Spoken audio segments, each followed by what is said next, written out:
Wali Kota Parepare Taufan Pawe memanfaatkan waktu akhir pekannya dengan memantau langsung perkembangan pembangunan mega proyek Jembatan Layang atau yang lebih dikenal dengan Tonrangan Riverside yang berada di Kelurahan Lumpue, Kecamatan Bacukiki Barat, Kota Parepare, Sabtu 4 Februari.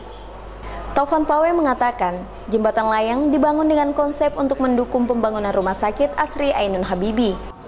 Tonrangan Riverside adalah salah satu konsep, salah satu konsep dan punya konsep besar. Ada konsep besar. Apa itu konsep besarnya? Konsep utamanya yaitu menjadikan Rumah Sakit Dr. Asri Ainun Habibie sebagai rumah sakit yang berkonsep medical tourism.